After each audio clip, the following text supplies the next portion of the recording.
All right, so here we go. Now we're going to be setting up these charts here with your volume indicator. So in this particular, on this charts, we can just simply go up to here and click on indicators. Otherwise, if you are using any of your charting platforms, just look for the tab that has indicators or something that will say insert studies. You want to click on anything like that, and then it will give you a list of options. Okay, so let's fire this up. We have a whole bunch of indicators. I'm just going to search for volume, and I want only the standard generic one, okay, which is right here. I'm going to click on that. I've implemented it here, and let's look at the settings of this. Okay, so the volume is set to with the MA length for 20 bars. Okay, so basically this blue line that you're seeing, okay, let me click out of it. This blue line that you're seeing is basically the moving average, and it's set to 20 period. Now, some of you guys are gonna see it like in this format where it looks like, sorry, line, yeah, some of you guys might see it like that. Okay, well, you'll have a line just going across of it. And then some of you guys can set up the way I have it. Now, regarding your volume for growing and falling, you can keep it at green and red. Green for going up, red for keeping it going down. That is a personal preference. You can decide to keep it in any way that you can. But for me, I kept the settings at 20. And as far as the moving average, which is it's going to measure the average of the last 20 bars. Now, this is an important thing also, because when we're looking at volume, we want to monitor a few things, okay?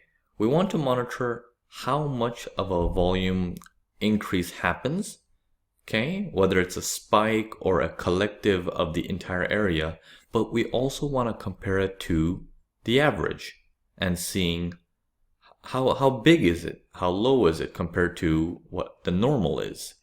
Okay, so if you're trading, for example, the 60 minutes, then doing the average of 20 to 24 seems to be good, because if you're looking at London today, you can compare it to London markets yesterday, and then you have an idea of, hey, the volume seems to be above average or below average.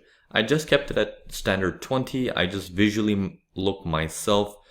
Previously, I'm like, okay, how was it over there? How is it over there? And then I have an idea. Okay, we'll get into all the details of it later, but for now, it's just a matter of setting this up.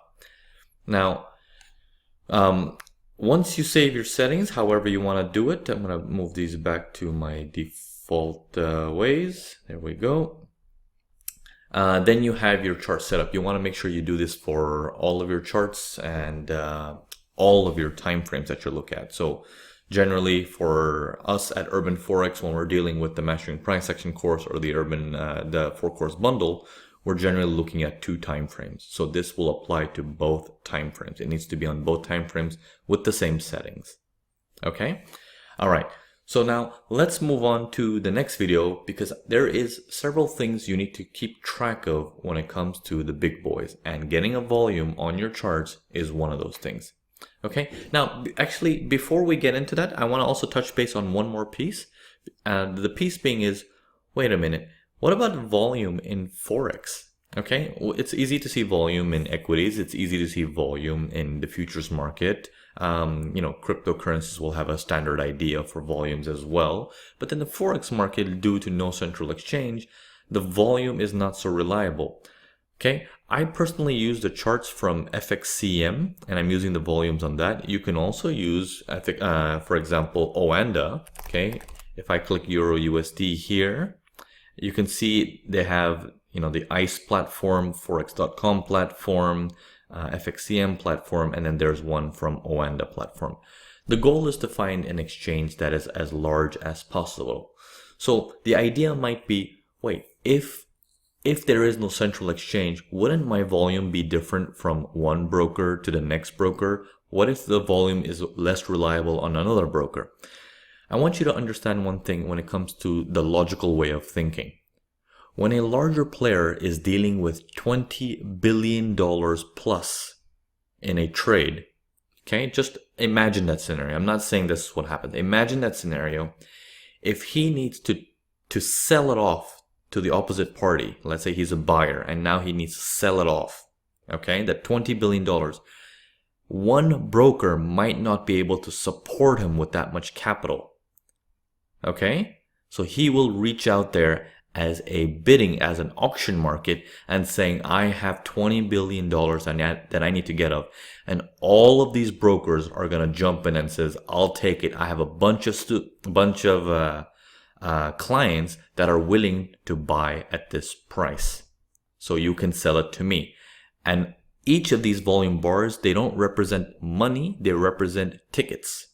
How many tickets of buying and selling? It's like the transactions. Okay, the number of transactions taking place. The more transactions are taking place, the more of an idea of, hey, there's a lot of activity going on here. There's a lot of exchange of business happening here. Okay, so you want to understand it to that level, that even if you're using a different broker and the volume might be slightly different, it won't be much of a difference, because when the larger player needs to offset his trade, it will take from the entire market. Okay, unless, we're dealing with a broker that's not so, well-known name brand, or not big enough, and he's just a bucket shop broker. That's just like if you hit a buy button, the market, the trade never goes onto the market. Man, that's not good. Okay, so we gotta be careful of that. But most larger brokers won't have an issue. So again, if you want to know what I'm using on TradingView, I use the FXCM charts. Okay, so yes, let's move on to the next video.